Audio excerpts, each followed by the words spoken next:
No vídeo anterior, eu dei 3 questões de 3 diferentes provas da AWS, prova para quem quer ser um arquiteto aí de verdade da AWS, falando sobre a primeira prova que é da Cloud Practitioner, depois uma prova de nível Associate e na questão de nível Professional. Eu dei essas 3 questões e agora nesse vídeo eu vou falar qual é a resposta daquela questão chave que todo mundo passou a semana pensando aí e não conseguiu se responder. Se você não assistiu o vídeo anterior, volta aqui no nosso canal e assiste ele. Então bora lá para ver qual é a resposta correta.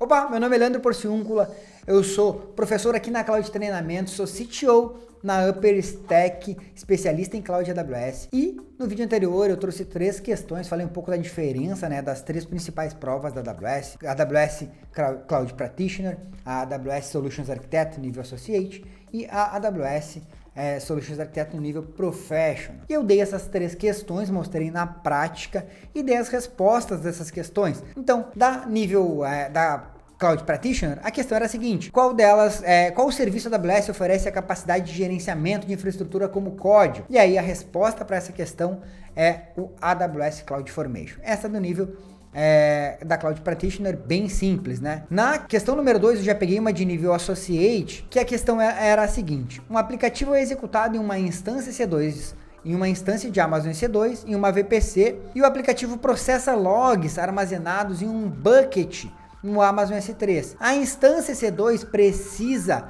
acessar o bucket S3 sem conectividade com a internet. Qual solução oferece a melhor conectividade de rede privada aí, né? Então, fornece uma conectividade de rede privada com o Amazon S3. Tinham 4 opções e a resposta correta para essa questão aí, que eu já expliquei no vídeo anterior, se você não assistiu, assiste ele, que tá aqui no nosso canal, vou até deixar ele aqui em cima para você. A resposta correta é criar um VPC endpoint de gateway para o bucket S3. Perfeito, até aí vocês já sabiam, mas aí a gente entrou numa questão de nível Professional, que é uma prova mais complexa da AWS, onde envolve diferentes cenários e você precisa ter outros conhecimentos, talvez que não só de AWS. Uma sugestão da AWS é que você já trabalhe aí no mínimo há 2 anos como um arquiteto AWS para tirar essa certificação. Então, independente do que muitos de vocês pensam, eu vou estudar aqui, fazer simulado e vou lá passar na prova de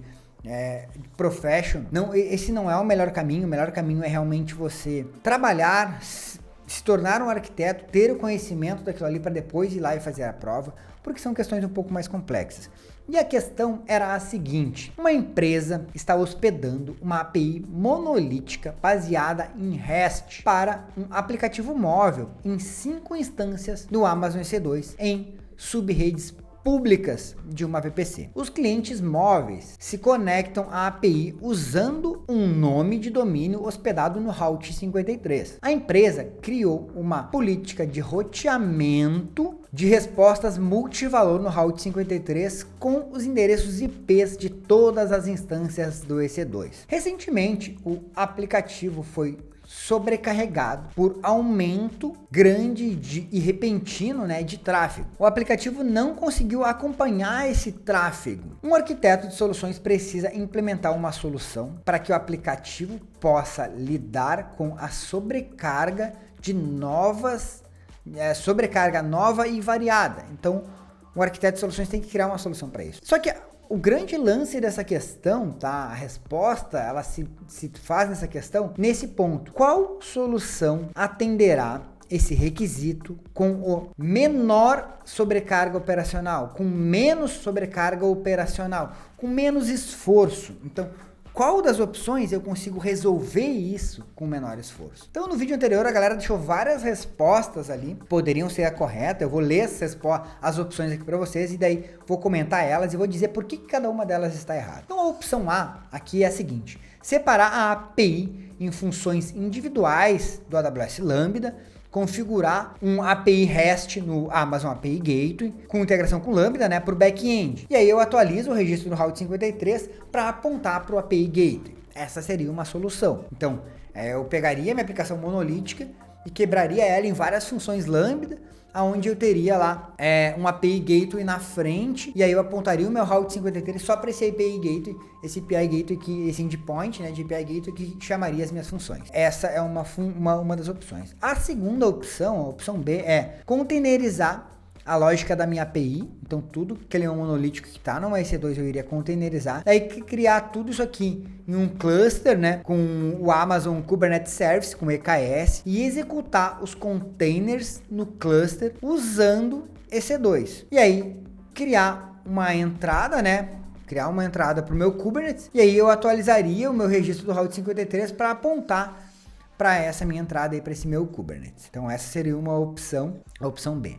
A opção C, eu criaria um grupo de autoscaling para as minhas instâncias, e eu colocaria todas as instâncias do EC2 nesse meu grupo de autoscaling, e eu configuraria o meu grupo de autoscaling para executar uma ação de escalabilidade baseada na utilização de CPU. E aí eu criaria uma função AWS Lambda que ela ia reagir, né, a essa minha escalabilidade, baseada ela reagiria isso aí, e ela iria lá, atualizaria o meu registro lá no Route 53. Então essa é a minha opção C. E a opção D, eu criaria um Application Load Balance na frente dessa minha API, eu pegaria todas as minhas instâncias e moveria para uma rede privada, dentro uma VPC privada, né? E eu adicionaria todas as minhas EC2 embaixo desse meu Application Load Balance e eu atualizaria o meu registro do Route 53 para apontar para o meu Application Load Balance. Qual dessas é a resposta correta? Qual que você achou que era? Vamos ver aqui. Vamos lá, a resposta A. Algumas pessoas falaram que a resposta correta é a resposta A. Realmente, a resposta A poderia ser uma resposta correta. Então, eu poderia pegar aquela minha aplicação monolítica lá e quebrar ela em várias APIs, funções lambdas e botar tudo no API Gateway. Mas qual é a dificuldade aqui? A dificuldade é a seguinte: quanto tempo eu levaria? Qual o meu esforço operacional para isso? Eu tenho uma aplicação monolítica, eu precisaria pegar essa aplicação e mexer na minha aplicação, quebrar. Cara, meu esforço operacional para isso seria muito grande. Não sei se vocês já fizeram isso na prática, ou já passaram por algum cenário, mas o meu esforço operacional para isso seria muito grande. Dependendo do time, eu levaria 6 meses a 1 ano para conseguir fazer isso, e eu não tenho esse tempo. Então eu preciso do menor esforço, eu preciso resolver o problema agora. Então a gente não está falando na melhor solução para aquela aplicação, e sim como resolver aquilo com o menor esforço.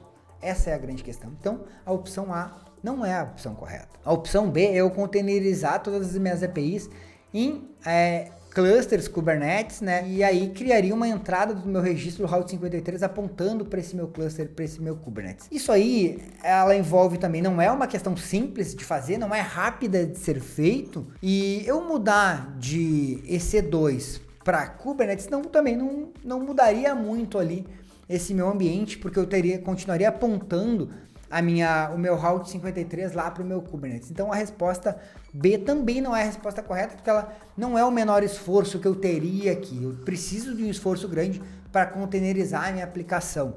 Então essa também não é a resposta certa. E aí tem as duas aqui que talvez confundam mais, que é a C e a D. A opção C é a seguinte: criar um grupo de autoscaling, colocando todas as instâncias no meu grupo de autoscaling. Pô, se eu tenho uma sobrecarga, né, como eu vou aumentar isso?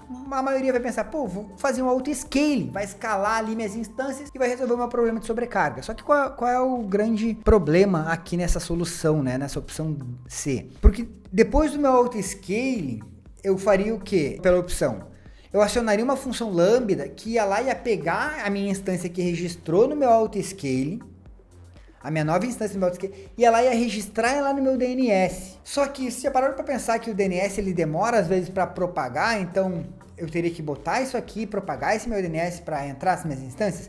E outra, quando o meu autoscaling, quando morresse essa minha instância, quanto tempo o meu DNS ia parar de mandar tráfego para essa minha instância? Então a opção C ela não é uma opção correta. Claro que usar o autoscaling seria uma solução, mas a opção de criar uma função lambda para ir lá no meu registro no Route 53 e alterar e adicionar mais um endereço lá, isso não resolveria o meu pico ali de demanda, né? Ele não conseguiria trabalhar bem com esse tráfego. Então a opção correta aqui nessa questão, e talvez ela não seja a melhor opção, mas é a correta para essa solução, é criar um application load balance na frente das minhas instâncias, mover todas as minhas instâncias para uma rede privada e apontar o meu Route 53 para um application load balance. Por que isso, né? A arquitetura inicial, ela está fazendo o balanceamento a nível de DNS. Então, se meu recurso ele apontou para uma instância,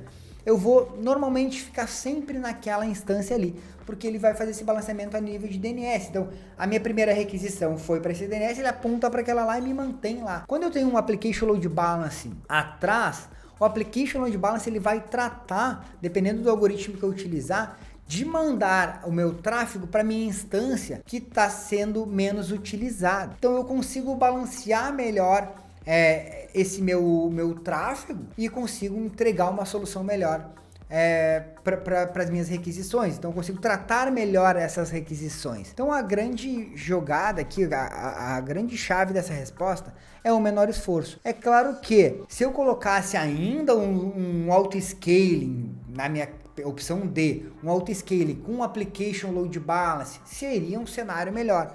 Mas eu não tenho essa opção aqui. Então, para esse cenário, a opção D é a melhor resposta. Por que eu quis trazer essa questão e reservei um vídeo só para falar sobre ela, né? Porque a gente tem todas essas opções funcionariam, né? Todas elas funcionariam. De uma certa forma, nenhuma delas, isso aqui não funciona de jeito nenhum. Todas elas funcionariam.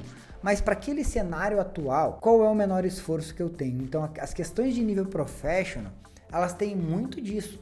Várias respostas corretas, mas você precisa entender realmente a questão, o que eles estão pedindo naquela questão, para ver qual é a melhor resposta para aquele problema específico. Não para o problema que você conhece na sua cabeça, e sim para aquele problema que está sendo apontado. E isso a gente vê muito na prática, no dia a dia. Às vezes eu vejo empresas querendo entregar a mesma solução para diferentes cenários. E a gente aqui na Upper Stack, o que a gente faz? A gente estuda, entende o problema do cliente e entrega uma solução para aquele problema. Eu não entrego uma solução genérica para todo mundo. Eu entrego uma solução específica para aquele problema, que vai resolver aquele problema naquele momento. E aí, se eu tiver a opção, é claro, de pensar a longo prazo, eu vou fazer isso. Quando eu estou pensando a longo prazo, eu conseguiria aqui melhorar minha aplicação, envolver time de desenvolvimento, separar minhas APIs e criar uma arquitetura melhor. O importante, tanto nas provas quanto na vida real, aí no dia a dia, é você entender o problema